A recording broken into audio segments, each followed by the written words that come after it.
Hello everyone, it's Dave Brethauer. Today I'm going to be showing you how to make a zigzag slider card. To begin, we're going to create a nice background for the card with some watercolor paints from Finetech. These metallic watercolor paints will create a great splatter effect on this black paper. I'm going to start by putting a little bit of the paint onto an acrylic block that I usually use for stamping. Using a brush, I'm just sort of flicking the paint onto the paper. As you can see, I'm using several shades of this paint on two pieces of 4 by 5 1/4 inch black cardstock.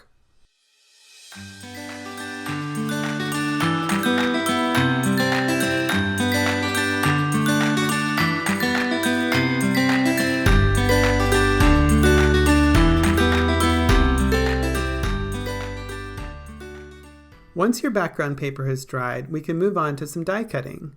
I'm going to be using the Memory Box Slider Grooves die set. This set comes with 4 different dies to create 4 different size slider grooves. We're going to be using the smallest piece in the set, sort of a small arched piece, to create the zigzag pattern for the front of the card. You'll start near the top and run it through your die cut machine. Basically, it needs to bend down a little bit. We're going to be making the piece go back and forth on the front of the card as it slides down, so we just need to make sure that it keeps tilting down as you cut it. So I've cut it here a second time, and I'm just going to arrange it so that the bottom piece touches that second cut and ends even further down. So you get sort of a crisscross zigzag shape. Now you probably noticed that I'm using some tape to hold things in place during the die cutting process. This will make sure that those elbows, or the little transition parts between each curve, stays and cuts in just the right spot. Now, see, I've used that second piece of splatter paper for the background. That's going to sort of match what's showing on the front and make things look consistent. We'll move on to the Ghost die and the Boo die now. This is the Whimsy Ghost from Memory Box, and we're pairing that with the Playful Boo from Memory Box as well. We're going to be cutting the white ghost out of white cardstock, so I'll just send that through. And when I get it back, I'm going to show you a little trick with some of the small pieces that come with the die. After I pull that white ghost out, you can see that tiny little bow tie that popped out as well. It's easier just to take that bow tie, I'm holding it in place with one of my needle tools, and color that the color that I want it to be, instead of trying to run that through the machine with a little bit of orange cardstock. So this kind of saves a little bit of time. Next, I'm going to use a small piece of double-sided adhesive to hold that bow tie in place. So I'm going to cut it out of a large sheet, peel off the liner, and I'm going to put that on the back of the Whimsy Ghost die cut. That's going to fill in the hole of the bow tie with some adhesive, so that when I flip it over and put that bow tie in, it'll stick. I'm going to use a little picker-upper tool to help me get that tiny little bow tie into the slot there. Make sure it's secure, and then I can fill in the eyes. What's going to happen is I'm going to put a little bit of cardstock on the back of the ghost there to fill in the eyes. So first I want to expose the double-sided adhesive, so I'll just take that liner off. You can see it's sticky. And then I'm going to take a small piece of black cardstock.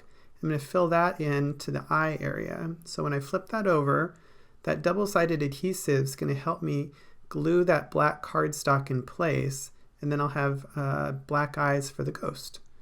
Now there's still a little bit of double stick adhesive left on the back, and I don't want that to stick anywhere for the slider. I want to make sure things are nice and smooth for the slider.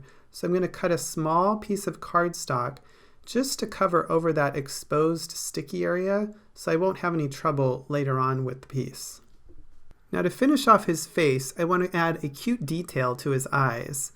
You'll do this by adding a little tiny highlight with a white gel pen. We're just going to test it on a Post-it note first to get it flowing, and then you just want to put the tiniest little dot in the upper right corner of each of his eyes, and he's instantly friendlier, a little bit cuter. Now all that's left is to add his hat. I've cut his hat using some light green cardstock and just running that through the die cut machine. I put a tiny dot of glue on his head and I'm using that little picker tool to put things in place, and then just adjusting it so that his hat's right on the top of his head, a little off center. Now comes the fun part. We're going to create the slider just by using a penny and a round double stick adhesive foam dot. So I've got my piece cut out. I'm going to put the penny behind it, and I'm going to more or less center the penny in that groove and stick a round adhesive dot right in the middle. That's what's going to make things spin as you go down the groove. I'll pull off the liner, and all I have to do is pop that ghost right on top. You want to put the ghost on so that it covers the penny. You don't want the penny to show as it goes down, so you want to cover it as much as you can. And then we have to finish off the back with some double stick adhesive. I'm going to be using some foam mounting tape to do this. I want to double it up so that it's double thickness for the whole card. You want to make sure that penny doesn't have anything to rub against, so that's why we're doubling it up here. I'm doubling up the tape, and I'm going to cut it in half because I can get 2 strips out of it. But basically, the space between the front of the card and the back of the card needs to have a double thickness of foam mounting tape on it. Once you've got that all around the edges, you need to put a few spots around the zigzag, but not too close that the penny might touch it. And just put it around and make sure that it's nice and secure. This will help bump things up just in case parts of the card get pushed down somehow, and this will make it easier for the penny to move around. You're going to pull off the liner, and then you'll just mount that on the back patterned card. Make sure everything's in place, and you're ready to go. I think what I like best about this card is it stretches your dies a little bit further. This is a different way to use your slider grooves, and you can think that maybe there's some other combinations that you can use to create even other different kinds of sliders. I'm going to put the finishing detail on now. It's that boo die, so I've just cut the boo out of orange cardstock, and I'm gluing each letter in place. There's no need to get things all lined up. It looks better, I think, if it's a little bit playful and a little bit crooked. So just put a little bit of glue on there, dab it down, and your greeting is ready to go.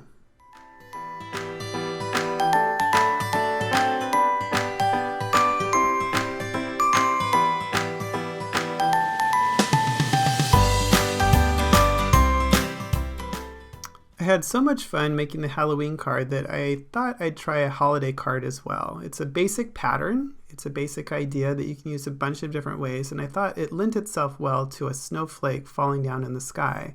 So I'm doing the same thing here. I created a background using some Distress Oxide inks. I've listed those items below in the materials list. And I'm going to use a couple of different memory box snowflake dies. These are the Batavia snowflakes and the Batavia stitched snowflakes. The stitched snowflakes are slightly larger than the Batavia snowflakes. They fit on top of each other. So you cut out the solid and then it fits right on top of the stitched and gives it the tiniest little outline. They can be used independently, but when they're stacked together, they create this amazing layered look with lots of intricacy and detail. For the rest of the card, it's the same idea as what I used for the Halloween card. Make sure that you attach it to a penny with a round foam dot. Make sure there's a double layer of foam mounting tape on the back so that the penny doesn't stick to anything. Now that you know the basics, I want you to try out your own ideas and create your own zigzag slider cards. Thanks for watching today, and I'll see you next time.